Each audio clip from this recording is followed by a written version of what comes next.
highlighted a few things. उन्होंने बताया कि what does academic writing involve? The number one, he said it's task fulfillment. Number two, cohesion and grammar, I mean, in terms of grammatical and lexical choices. And number three, it's the coherence in your writing. And by reducing redundancy, repetition, and now he was talking about where we took the break, carving out research articles from your thesis, MPhil thesis or PhD thesis. And for that, first thing is to identify the right journal. And then when you begin your writing, you are critiquing your own writing in different ways. And he pointed out that we use, or he reminded us rather, we use active voice in writing. And from there, we moved on to his specific experience of when he published his first article, which he carved out from his MPhil thesis. And that was, which he sent to a journal of critical discourse studies, and they returned it saying that it should be published in Journal of Journalism Studies instead, and how all that happened. So that is already in the previous video that is uploaded. And from here, I give the talk to Habib Qazi. Thank you very much, Hassan. You have very well summed up a bit of context. Critical discourse studies, my first attempt, and rejection.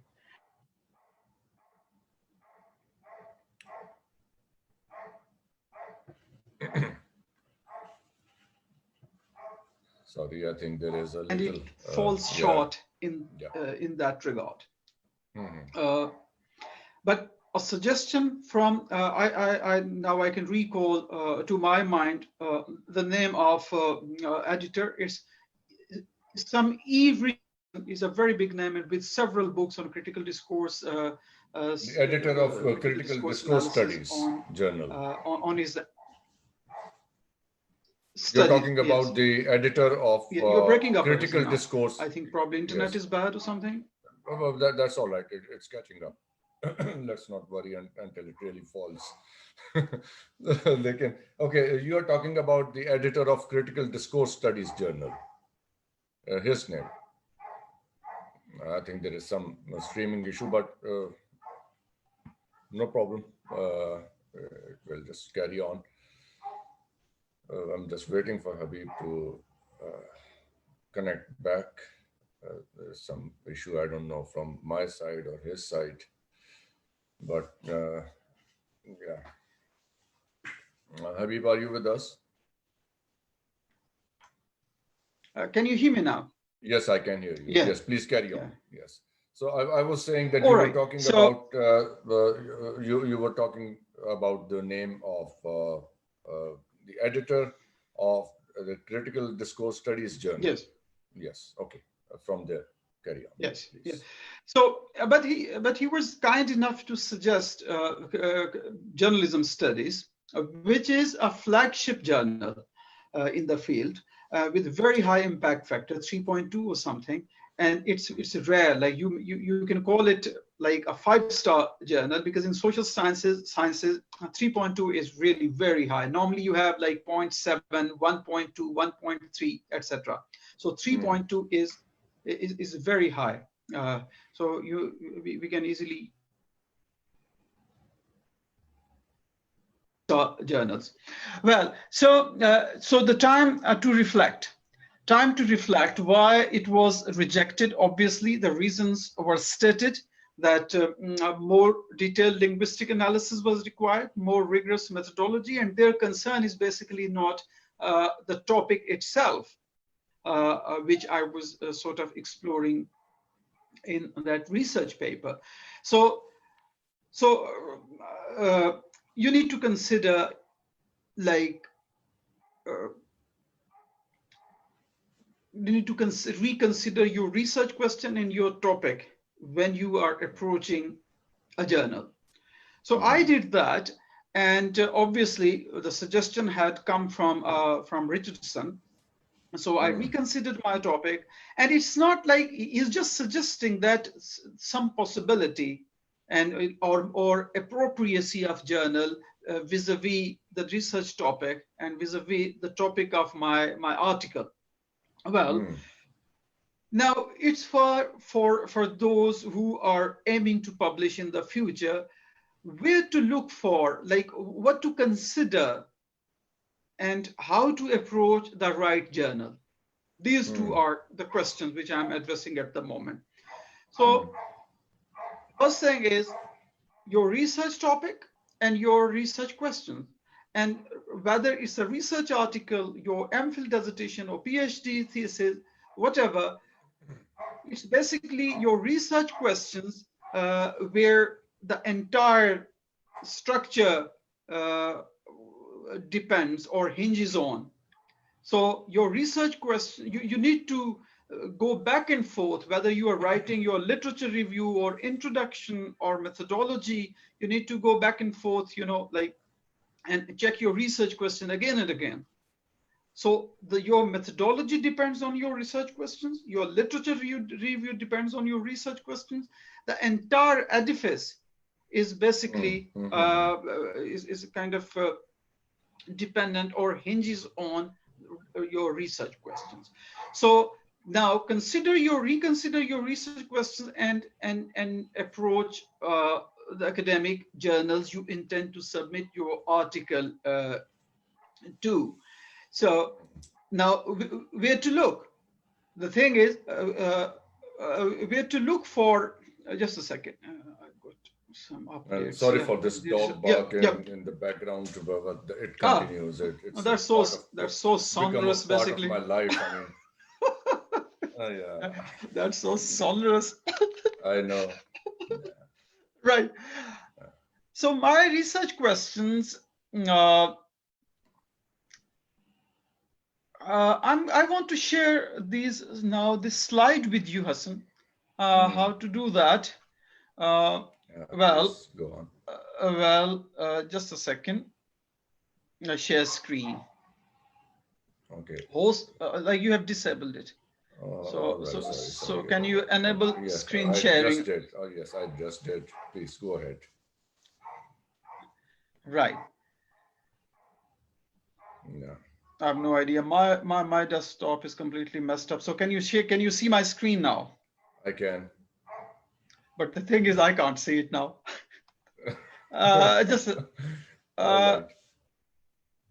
Yeah, I think I can see it now. So can you see the screen? Yeah, you can see that. We can see that. Yeah. Right. Okay. So let's go back to this slide. So this one. So the topic and research questions, and it's a topic for a journal article. Identity constructions through media discourses, Malala Yousafzai in Pakistani English newspapers. My first research question is, how do the selected newspapers' editorials and newspapers' discourses construct Malala Yousafzai's identity? And then I'll skip the second question and go to the third one. Bear with me, please. How have these newspapers' online readership interacted with the given media discourses? Okay. So considering the topic and these two research questions, I looked for aims and scope of the research journal, and obviously taking his suggestion on board, Richardson's suggestion on board, that approach, try journalism studies, and in his opinion. I want to ask you one thing. Yeah. In the third question, why have you capitalized discourse D? Just a second. It's just a typographical It's a miss. overlooking. No, Yeah. it's a miss. No, I don't think like it requires capitalization. It's a mistake. Yeah. All right. Okay. Thank you. It's definitely. I'm not differentiating with cap. Though of course, like I know where you're coming from, but Yes. it doesn't refer to that. Okay. So when you there are several peer-reviewed journals like in media studies. This is basically media studies journal. And in education, in all fields, you have like there's no shortage of peer-reviewed journals. So this is the first part you focus when you approach a research journal. You go to aims and scope, and can you make it a little bigger? Is it possible this aim and scope if we can? Is this is this fine now? Yes, it's fine. Maybe you can hide this column on the left, and so this one. I tried in the morning. I tried because I told you my desktop screen is just messed up. I somehow, somehow I tried to like appear. So I have no idea how to do it on the left. You can just drag this part on the left so we can all see. Yes, this you can do. No, it's not. Bottom. This isn't bar at the me. bottom. No. This part, if you can. You mean this one? Yes. But that's max. That's max. Okay. I can do. Now we can see the full text now at least. You can see the full text, right? Okay, that's good. That's good. Yeah. So, well, I have highlighted certain areas. This is just to show the screenshot. Basically, it's a screenshot. I can go online as well. But the thing is, the idea is like to let the audience know that normally you have aim and scope on the first available web page, and you need to engage. You need to read very carefully aims and scope of the journal and analyze. Go back to your research questions and analyze yourself if your research questions or like what you have presented in your study falls or fits with the aims and scope of that particular journal. Okay. So now, can you see very helpful? Yes. This is. I mean, like this is the start. Yeah. This is the beginning. If you fail here, of course, like you're not. That is the most problematic area. I mean, where to begin. Exactly. Yes. Yeah, identifying the right journal and then like reading their broader scope and trying to find out where your article fits in. Now, if we go through the broader scope, I have highlighted like these areas. Like it says, it deals with theories and conceptual frameworks of journalism. My article doesn't fit here. It doesn't have like the kind of conceptual framework which is required in journalism studies. So what you are saying, sorry for interrupting you here. Yeah. What you are saying that these are the scopes or the broader scope of the journal, and yes, your article may fall into one of these categories or maybe into in a combination of these categories. Combination of, yes. But like it must be somewhere. If it doesn't fall in the broader scope, you have no chance. You would have desk rejection. And sorry, I forgot to mention that desk rejection is when editor rejects your article and doesn't send it to reviewers. So when it is sent to reviewers, it is sent normally to 2 reviewers. And then, like a very long period of waiting starts, like say at least 10 weeks, at least in certain cases more, like 12 weeks, I would say normally. So if you're lucky, you'll get a response from the editor based on reviewers' recommendation. Reviewers are everything. It's not the editor who can take the decision. This is what I've experienced. Editor decides on the basics, like okay. So these so epistemological concerns in journalism studies, methodological best practices. What I realized, my article fits somewhere here. Political dimension of journalism. Okay. And I'm not going through all of these. And then journalism and its audiences. So if you go back to my research questions, I have drawn very heavily on audiences. So see, my third research question: how have these newspapers' online readership interacted with the given media discourses? Now, this word itself is very significant, interacted. I'm not using the word influence because that's a very big word. I mean, like, people not necessarily... And that word influence would have that inherent problem of making assumptions on behalf of the audiences. That's very true, because of course we are living in it's a very vibrant world, and there are several factors which can influence you. Like, yeah.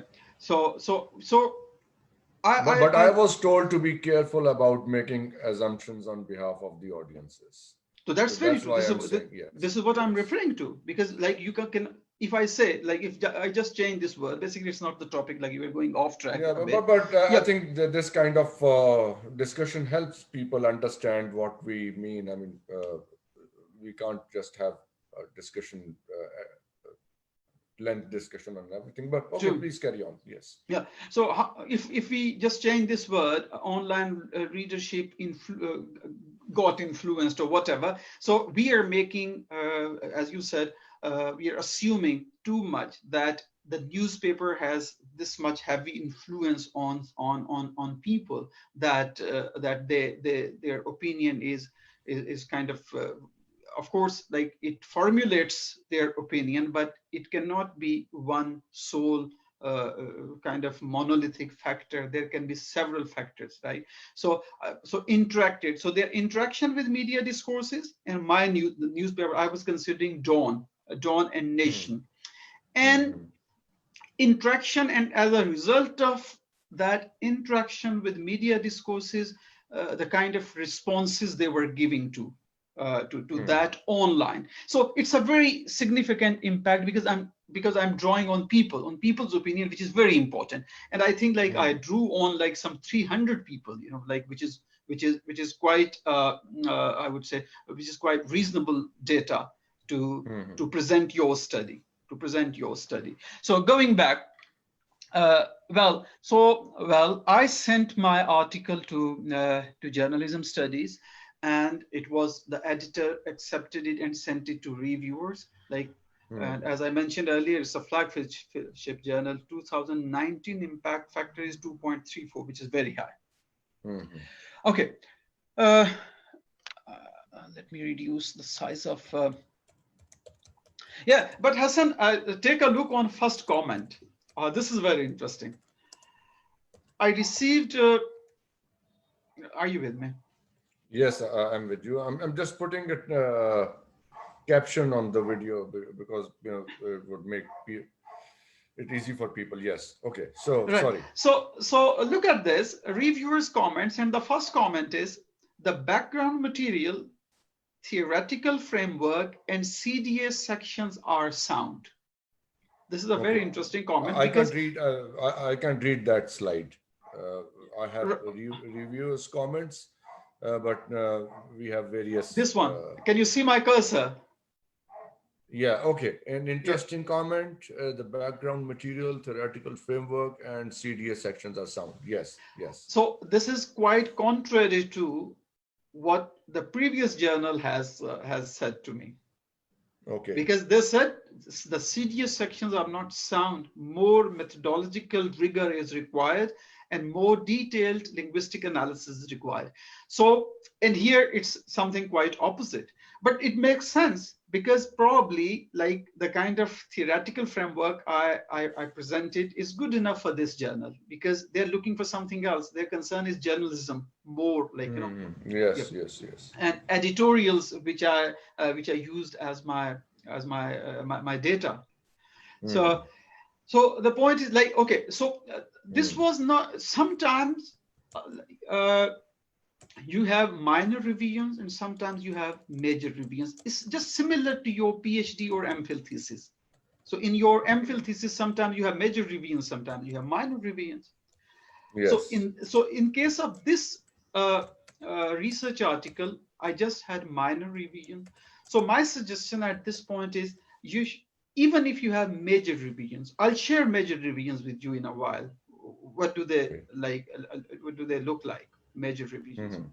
Yeah. You need to be, because I would have a very pragmatic approach at this point.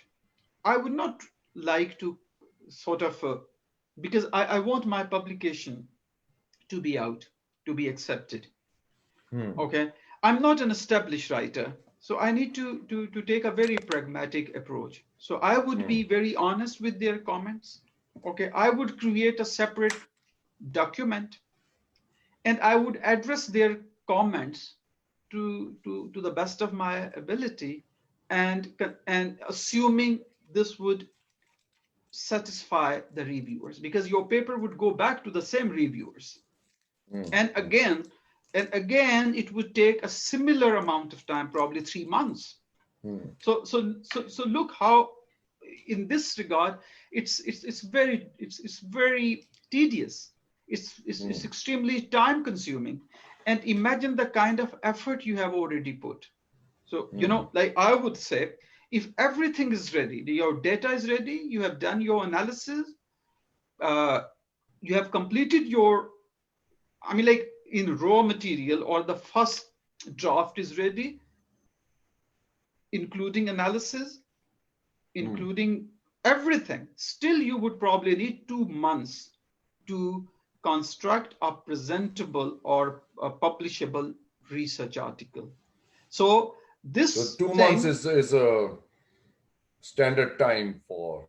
No, of course. I mean, like it depends, obviously, like on your hard work. Like if you're working, I don't know, maybe some people can do it in a month, but I think I've been extremely consistent and focused, and I would work like for several hours a day, and still I would need about 2 months. Let people hear how many hours a day is required. No. Probably it's very difficult, like Okay, make on an average 8 hours a day. Well, there were times when I would work like 8 hours a day, and like on some other occasions probably 2 hours or 3 hours. But like I don't know. Okay, I mean, like it's very difficult to have a very discrete idea. Like would be quite difficult, but very hectic, very time consuming, and at times extremely nerve wracking. So as I mentioned, like when you're writing your thesis, you have like just 3 audience. And when it comes to a research article, probably you have hundreds of them, and they're spread all across the world. All across the world. You never know where exactly people are going to look at your work. Yeah, if I now check online, my first article has been read by around 2,000 people so far, and it has been cited by big now. It has been cited by 6 or 7. So it takes years to build up your profile. It takes years. Certainly. Yeah, it's a painstaking job. Yeah. And secondly, reading a research paper is not an easy thing to do. It's very tedious, And you always do. Let's be honest. You always do it under some compulsion. Like if you are a researcher yourself. Exactly. I mean, it's not pleasure reading. Yeah. It's not pleasure reading. Yeah, it's very boring. And you're dealing with facts and figures. It's not boring for somebody who's interested. That kind of genuine interest, of course, for that person, it's not boring, because some articles are boring, but generally, but you are reading with the purpose. With the purpose, yes. So I would address reviewers' concerns very honestly. I would create a Word document where I would break down their comments and address them. Like normally you receive comments in a form of a paragraph in continuous writing. Okay. But I would break down that continuous writing into small comments, and I would address each comment separately, okay, point by point, and you can contest as such. Like all these are suggestions, and they are put in a very say, mild way, using a lot of hedging expressions, perhaps, probably, would be more appropriate, would you consider, something like Yeah, that. yeah, yes. Yeah. So contrast, if you are smart enough, if you think like it's not substantial, but you need to substantiate, Do like, you think it's a very postmodernist approach in writing when you're showing your skepticism or uncertainty true, about, yeah, absolutely, what you are saying? absolutely. You don't talk with certainty about anything. No, because Yeah, you are treating truth as a thing of the world, and as Michel Foucault puts it, and like the discursive construction of truth, and truth is what, a merely is a mere perspective, and this is how it is treated in academia in the Western world. Like, yeah, even that's if you how it like, is. I've been told that even if you come up with the best possible arguments, the best one, still, end of the day, it's still a perspective. It's still a perspective. Yeah. And I think this thinking is permeated in like in their overall, like, general structure of society Yeah, as well. well, Mm. I've recently read this. I mean, I gave it a fresh reading to this one, this postmodern condition, Yeah, Lyotard's. Yeah, so yeah, yeah. the grand narratives and all that, and how they are built and how they are circulated. That's Incredulity. entirely in Yeah, incredulity. Yes, incredulity towards meta narratives. meta narrative. Yeah, Yes, we can talk about it yeah. someday. So Yeah, someday, yeah, but yes, another yeah, time. yeah, Yes, yeah. yes. Okay, so well, I did that. I addressed their comments to the best of my ability, and I submitted the second draft to the journal, and it was published within 2-3 months, and I would consider it like quite fast. And this was, in a way, I would say, a watershed event in my life. My Before my doctorate, or in the beginning, in the first few years of my doctorate, I carved out an article from my MPhil thesis and got it published in a 5-star journal, I would say. This was very encouraging, and then it provided me a kind of, an impetus to Yes. to go forward, and Yeah. I did that. Hmm. So now, my PhD dissertation, I went for piloting. We were together in Islamabad, if you remember. So Hmm. that piloting, after I had published my first article, I went back to the data I had collected for my piloting PhD studies. I was sent by my supervisor to Islamabad for Very piloting. briefly, can you explain what is piloting? Piloting is like, you have conceived your project, your Hmm. PhD project. You have now very clear idea of And how what's your long does it take to arrive at this point in of in conceiving? in if you are doing your doctorate from UK as a regular on-campus student, should come after a year. Yeah. So and in my case, I had started as a distance learner. In my case, it was like within 2 years before my PGR, postgraduate review, that takes place after Yes. 2 years if you are a distance learner, and it takes place after a year if you are, A excuse regular me, your student. Yes. irregular on-campus students. No, I think it has nothing to do with on-campus or distance No, no, no, learner. no, no. It It does. It has. does. It does. It does. Okay. Because I mean, like, of course, like, one, you do it within a year.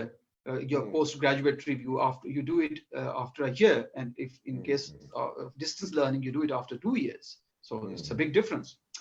Hmm. Well, so the idea is, you have conceived your project. You've been working on it. You have gone through a considerable amount of literature related to your studies, Hmm. and you have an idea about the methodology. So methodology involves data collection methods as well, the kind of the strategy you are going to use for Hmm. data Hmm. collection. So now they want you to conduct a small scale study so that you are sure whether the beast can fly or not. So that's the idea. Shall we also call it the potential, the research potential of your questions? Yes. And considering your logistics, the cost involved, and is the pragmatic aspect, practicality, whether it's possible or not. So it's very important. Yeah. So you can't just say that I'll go to the Amazon forest to collect my data, and you don't have means to do that. Absolutely, so absolutely. So and access those point. Are the pragmatics, the access point. Exactly. Access point, like the technical term being used here is gatekeepers as well. For example, if you are going to conduct a study in Pakistan, for example, and you decide your sample to be students, so the gatekeepers involve your bureaucracy, Ministry of Education, the school principals, the teachers, and how to access school, because there can be several bureaucratic channels in the country. So you need to devise a proper mechanism for all this. It's not just documentary data which is available online or the policies. So, and secondly, when it comes to school children, like underage, can we call it underage? Yeah, right, underage children. Vulnerable age. Vulnerable age, minors. Minors. So then you have in UK you use BARA's protocols as well. So BARA stands for British Educational Research Association. So their protocols keep changing. Like, for example, I used BARA's 2011's protocol, which requires informed consent. Like if you are collecting data from school children, you need informed consent of children, the school administration, as well as children's parents, one of the parents. So, and anonymity, of course, that goes without saying, of course, like all your participants are anonymous. The ethics of research, and you have to give the exactly. Disseminate consent forms. And they're very, and they're very strict about it. They are very strict about it. Yes. It can be a huge problem. I made this mistake. I interviewed someone and I couldn't really get that consent form signed by them, and it incurred a lot of trouble. Yes. I had a colleague from Saudi Arabia here at the University of Leicester. He just like bungled something. I'm not very sure what exactly, but he was made to do a proper course which lasted for 4 weeks. And he had to suspend his studies for a period of month as well. So I don't know, like very kind of a supervisor that he helped me with that. Okay, and so that your supervisor is everything in your PhD, yes, of course. Exactly. There was a whole discussion on your relationship with the supervisor. Absolutely. One of the workshops I did. And yes. And you have proper documents available on it, like on the university website. Yeah, you have you have to trust him fully. I would not say leave yourself at his mercy, but you have to really trust him fully. Exactly. Yes. Exactly.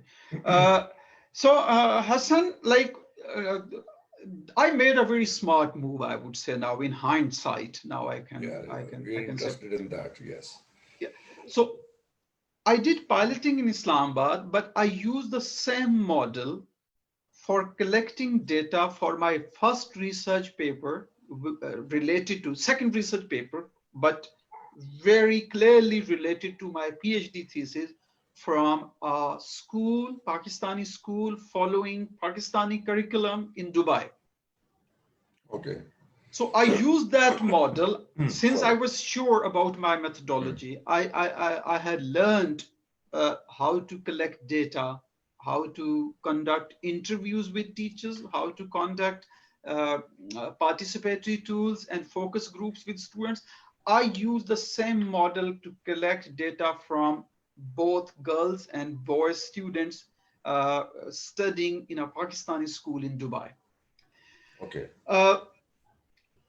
So can you see the topic of my research here? That's research article topic. Strictly, I had discursive construction of Pakistan's national identity through curriculum, textbook, discourses in an international context. Yeah, so the international refers to Dubai, United Arab Emirates. My first question was, what factors construct Pakistan's national identity discourses in the curriculum textbooks?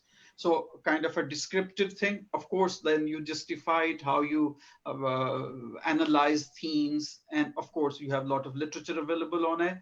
And then how do teachers as an interface between these textbooks and students act in the official scheme of Pakistan's national identity construction, and how do these factors influence and shape Pakistani students' national identity construction? So all questions are very significant.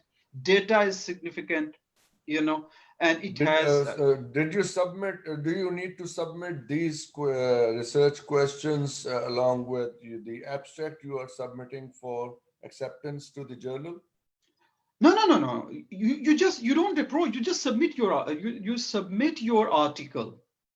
But do they ask you for you create basic? Okay, it's a very good question, by the way. Basically, you create 3 files. One file is one file includes your what you call bibliographic information. Okay. The writer, your I mean, like the your sources and all that. Yes. Yeah.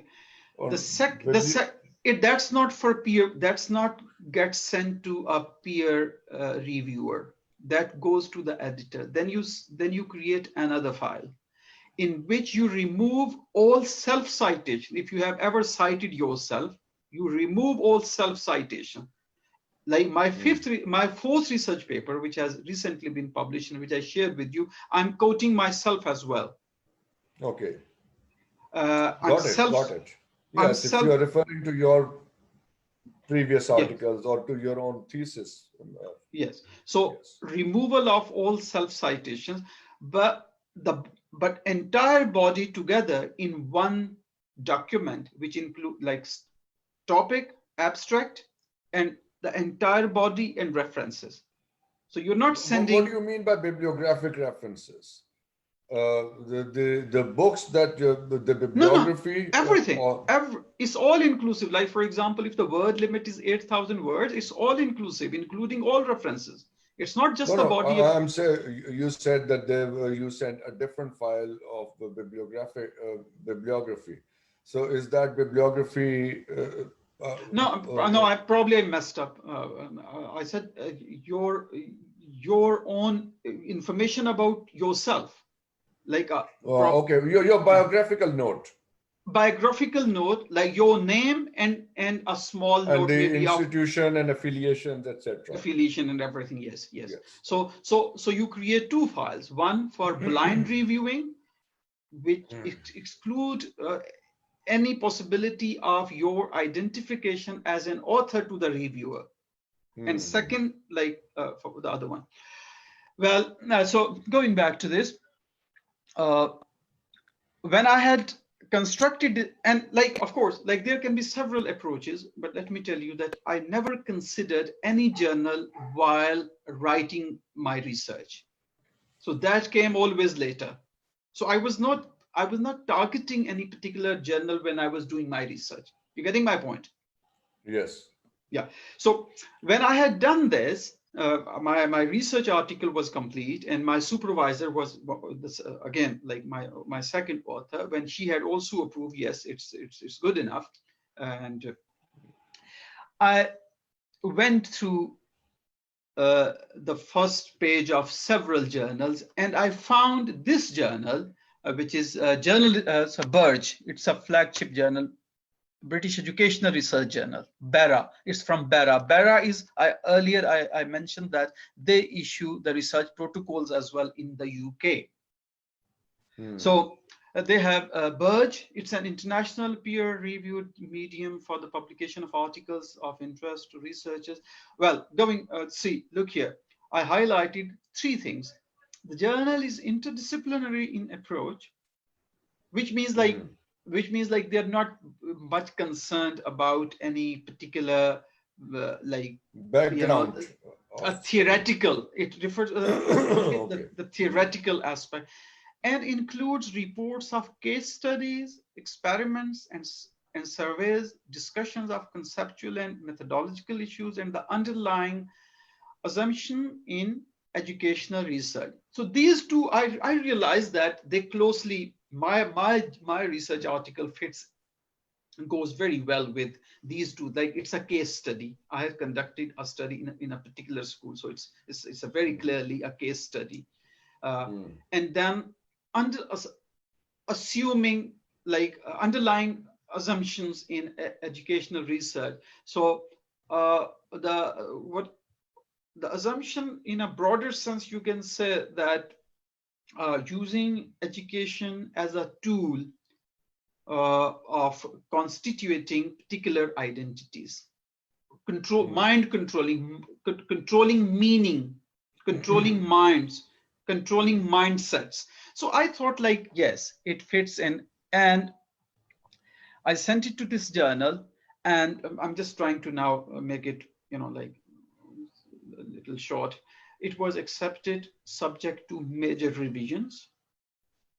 And but like, what do you mean by major revisions? So the kind of document which I received was a 4-page long document containing some 940 words. So imagine the length of the document. And now it's your job. And I was given 3 months to address reviewers' concerns. And it included their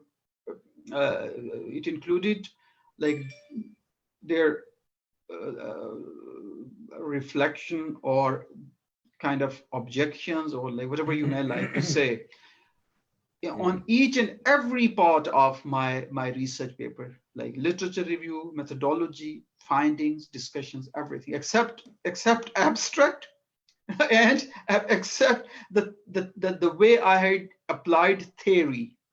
I never had, interestingly, Hassan, I've never had problem with the application of theory. Mostly I've used like... That's your very strong yeah. area, I know that, yes. Yeah, so just to... days and nights you spent on reading, yeah, I'm a first-hand witness, yes. So well, now let me share one. I would want to go back to you instead of opening books. Can you see this one? Yeah, okay. Yes. It's not about this paper which I've just discussed, but I'm just like this review of manuscript. My current I think it has a lot to do with one's own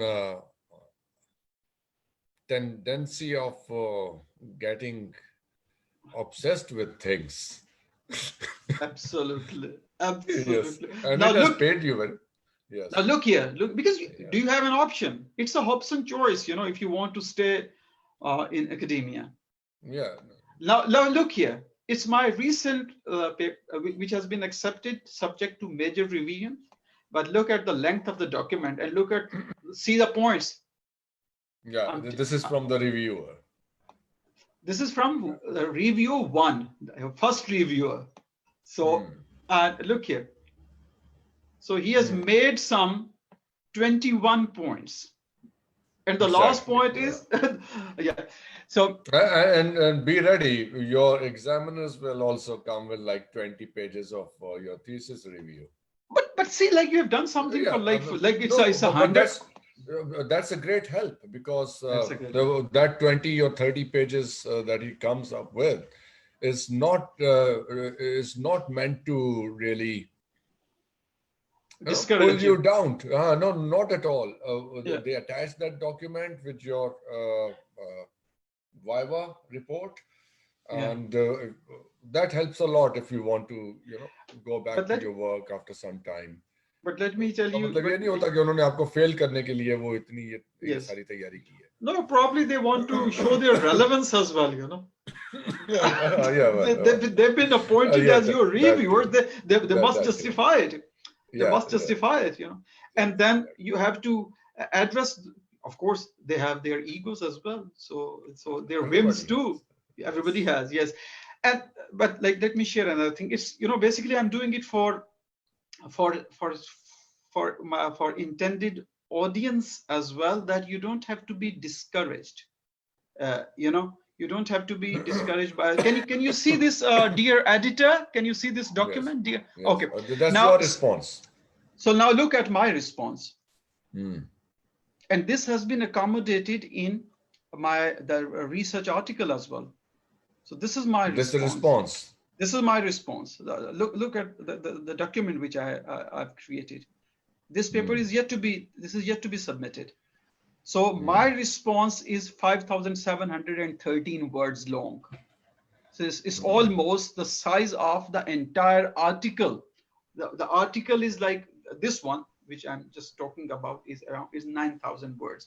Rarely will journals allow you this, you know, like 9,000 words. Normally it's 8,000. But like some journals, they do. And my response is 5,713 words long, and it has been duly accommodated in that research article as well. And this is another very, a very difficult aspect. You must not exceed the word limit, though you need to accommodate 7,000 words. Whatever, whether it's 7 or 8,000, you can't exceed that limit. So you have to accommodate reviewers' comments, and yet the word limit is to be maintained. That cannot be breached, of course, because these journals, they are not just online journals. So everything, like you have they come into print as well, yes. Print as well, and it gets sent to all major universities of the world for their libraries. Yes. So your extra 1,000 words cost them extra paper and ink, and of course, there must be reasons, solid reasons behind it. Yeah, and you learn a lot more from, if you are doing, of course, like as I said, I carved out like 4 publications for my PhD thesis. So you learn more from these people than your supervisor, because your supervisor is not necessarily a subject specialist. But these people are. Yeah. Habib, can you also share your email here somewhere, which people who are watching this, or maybe if they like to get in touch with you for further guidance, or maybe dialogue or discussion, whatever they choose to, so they can. How can we write? Okay, if I don't know, if you can just anywhere, maybe at the start of your document or wherever, if you can put your email somewhere. On the first slide, if maybe on the introductory slide. I'll do that. Okay, so let's sum it up. Yeah. I'm not going through what I've said. Like, so what next? If you find if our audience, our students, learners are interested, so I can go through. We can give them a research article to go through, and in the next session, I can take them through that research article. We'll discuss all the sections of that research paper, including abstract, introduction, methodology, literature review, and findings. So this is what I like. For example, when it comes to abstracts, we can discuss what does the abstract of the article include. And then what does the literature review and methodology sections of the article take in? I think we should be doing all these things in different sessions. So different section, obviously, first thing first, let's do the abstract thing first. So for that reason, those who are watching us, or whosoever is interested in this whole business, so what you can do, you can send your research interest to Habib directly, or to me if you like. I'll share my email with you as well. So what can happen? Habib can give us. He can share a research article with us, or a number of research articles, and we just focus on the abstracts and we discuss those abstracts with him in the next session, maybe few days, a week, Can you whenever see is my possible. email? Is this okay? Yes, I can see habib2374@gmail.com. email.com. All right, Yeah. perfect. So that's Habib, your email, and those who are interested, you can send your questions and queries directly to him, and you can, Habib, maybe give us a few research articles which and we just focus on the abstract part in the next talk. Yeah, that makes How sense. to write an abstract, and what are the salient features of a good abstract. So we can do that in the I've next. already shared my my ID, my research ID, my unique research ID with you. That's with on the Facebook probably. Like Yeah, I put it on my Facebook. Yeah, put it on your wall. Yeah. So well, they can access all my research articles published so far. Yeah. And yep. All right then. All right. Thank you very much, Habib. My pleasure. Thank you for giving me the opportunity. See you again. See you.